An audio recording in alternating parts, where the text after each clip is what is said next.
아브라함의 아들 이삭은 나이가 많이 들고 눈도 어두워져 잘 보지 못하면 언제 죽을지 모르게 되자 죽기 전에 맏아들 에서에게 힘껏 축복을 하기 위해 그를 불러 자기가 즐기는 별미를 먹고 기운을 차릴 수 있도록 사냥을 해오라고 일렀습니다.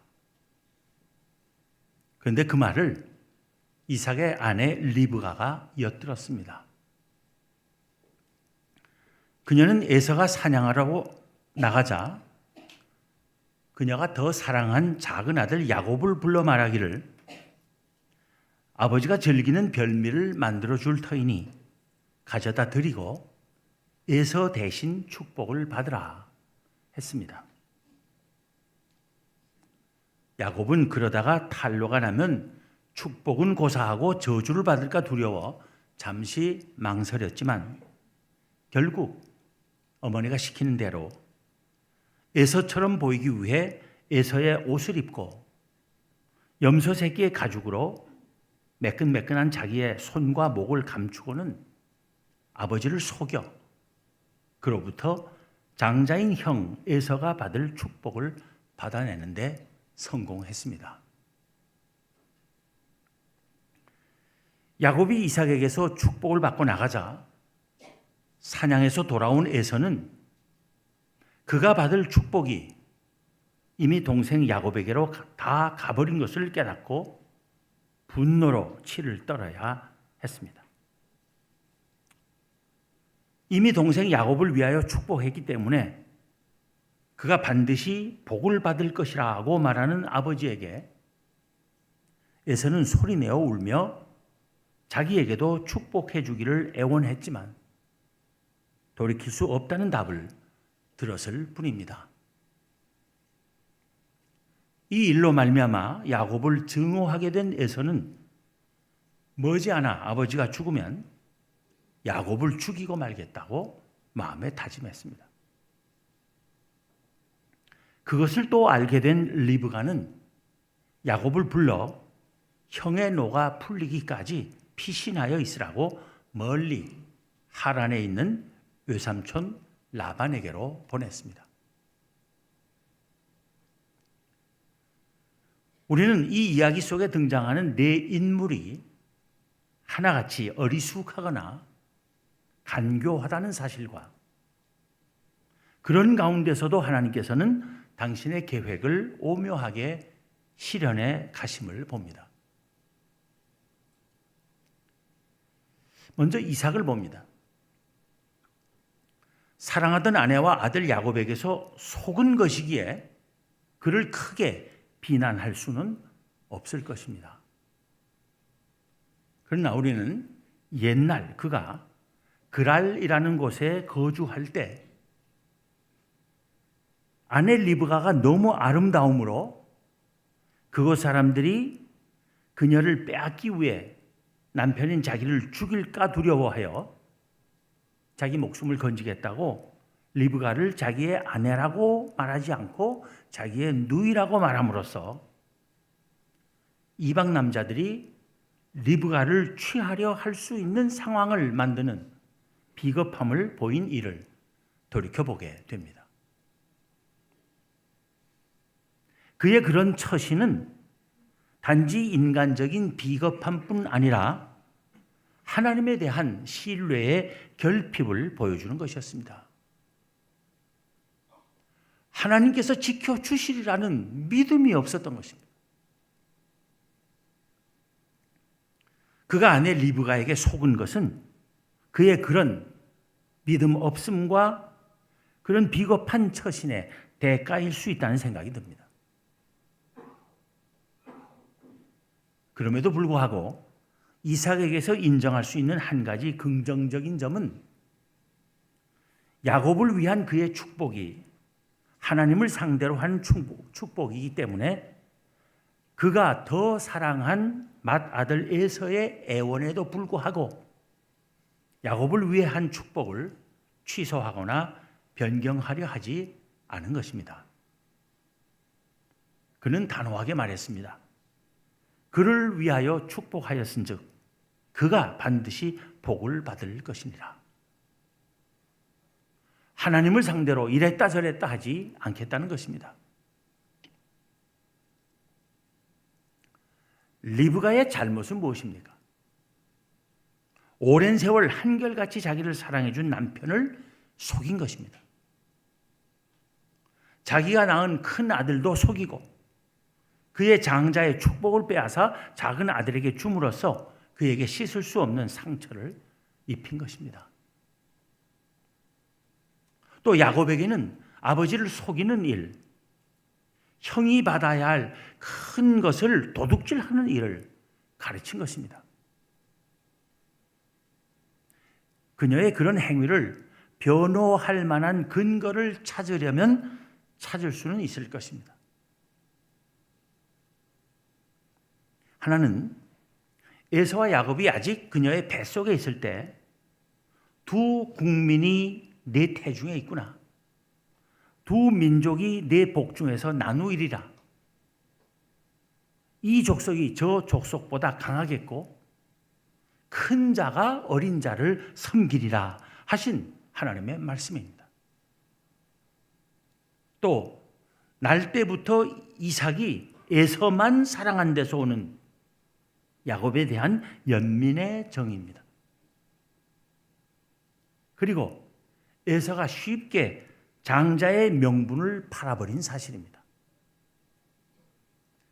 그러나 아무튼 그녀는 정당하지 않은 속임수를 쓴 것입니다. 에서의 잘못은 무엇입니까? 하나님께서 주신 장자의 신분을 경홀히 한 언행입니다.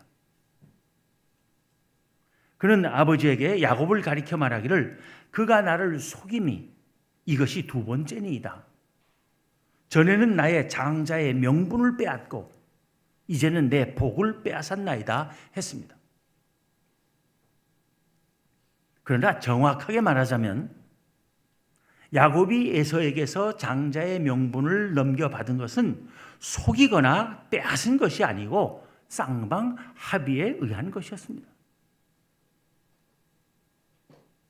배가 고픈데 장자의 명분이 무슨 유익이 되겠느냐 하며 팥죽 한 그릇에 동생에게 팔아 넘길 만큼 장자의 명분을 가볍게 여긴 것은 전적으로 그 자신의 책임입니다. 장자의 명분을 팔아 넘겼으니 장자의 축복을 받지 못한 것도 당연한 일이었다고 볼 수 있는 것입니다. 야곱의 잘못은 무엇입니까? 배고파하는 형에게 팥죽 한 그릇 넘겨주고 장자권을 받은 것입니다.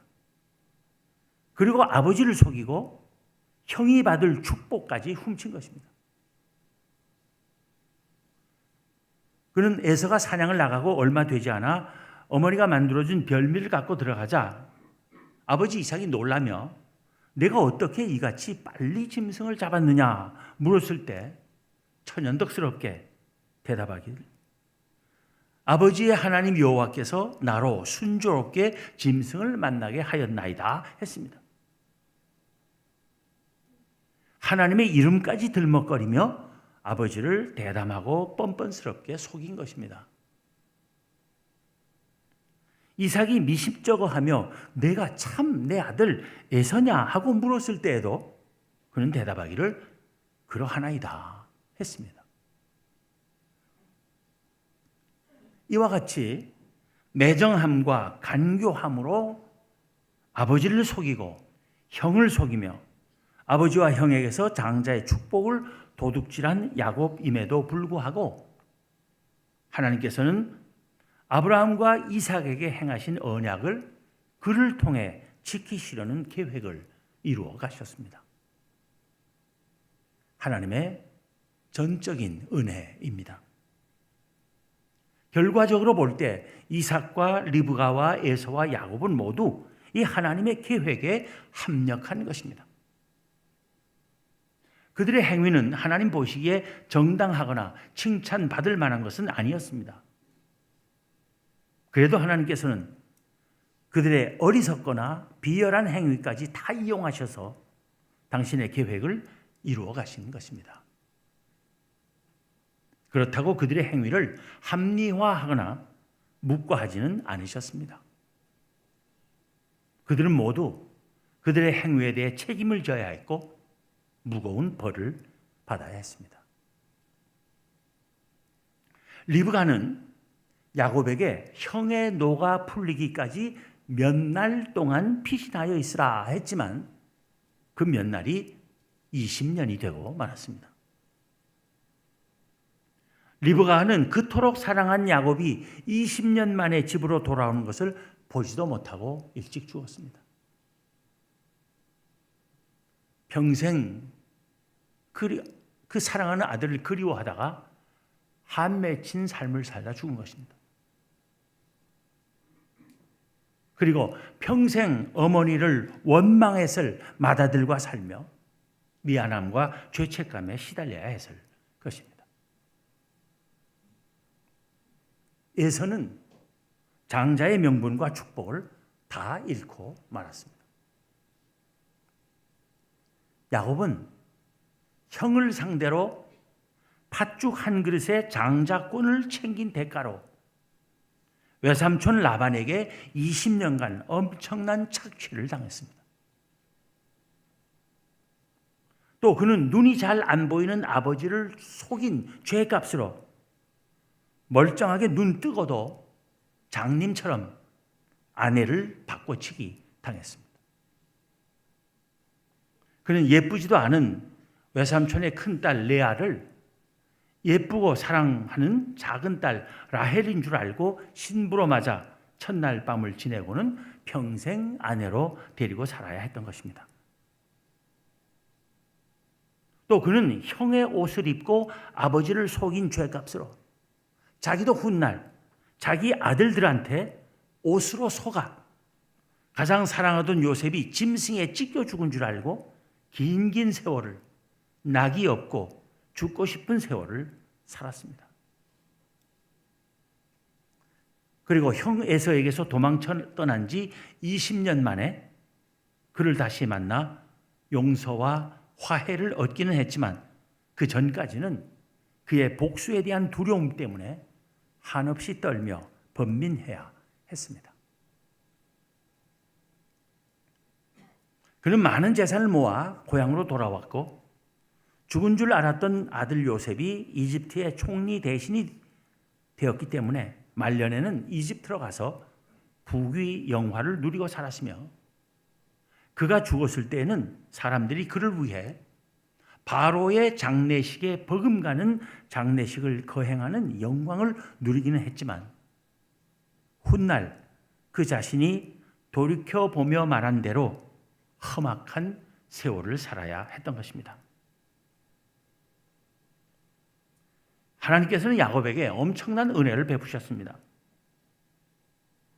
하나님께서는 그에게 야곱 대신 이스라엘이라는 새 이름을 주셨고 사실상 그로 하여금 하나님께서 택하신 백성 이스라엘의 조상이 되게 하셨습니다.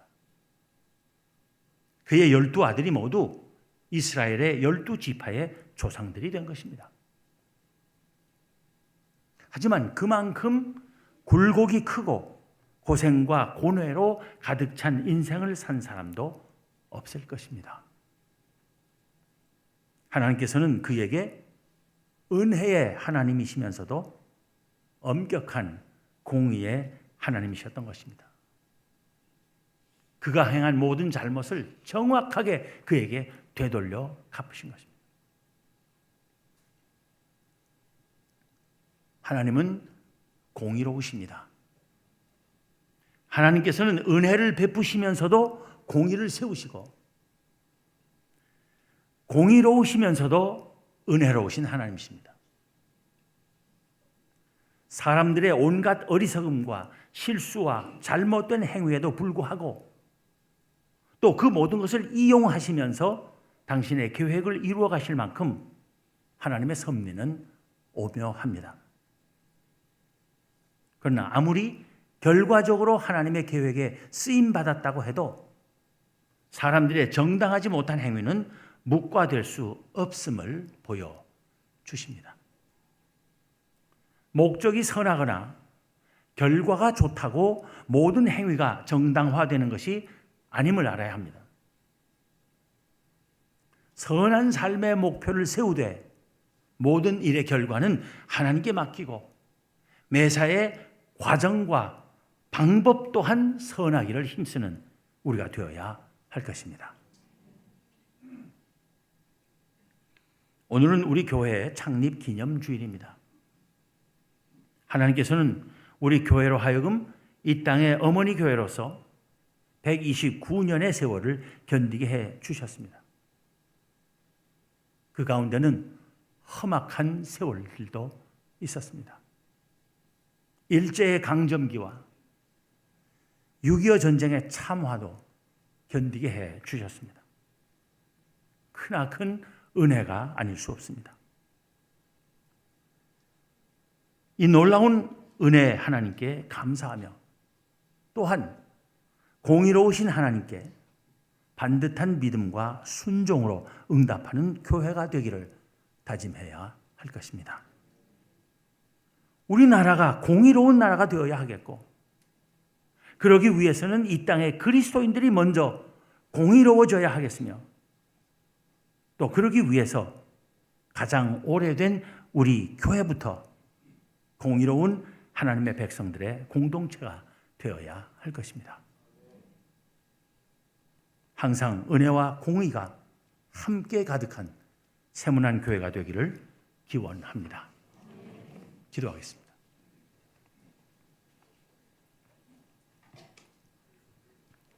하나님, 감사합니다. 오늘 129주년 교회 창립 기념주일을 맞게 하심을 감사합니다. 돌이켜보건대 129년 동안 베푸신 하나님의 은혜가 너무나 크고 놀라움을 고백하지 않을 수 없습니다. 이 은혜에 바른 믿음으로 응답하는 세문안 교회가 되게 하여 주옵소서. 또한 하나님은 은혜로우시면서 동시에 공의로우심을 보여주심을 감사합니다. 저희 또한 공의로운 주의 백성들 되기를 힘쓰게 하시고 그 공의로움으로 불의와 거짓과 부정부패가 만연한 이 사회에 나아가 이 사회의 어둠을 밝히고 이 사회의 부패를 방지하는 일에 귀하고 크게 쓰임받는 저희 모두가 되게 하여 주옵소서. 그래서 나라의 희망이 되고 민족의 등불이 되는 이 세문안 교회가 되게 하여 주옵소서. 우리 주님 예수 그리스도 이름으로 기도하옵나이다. 아멘.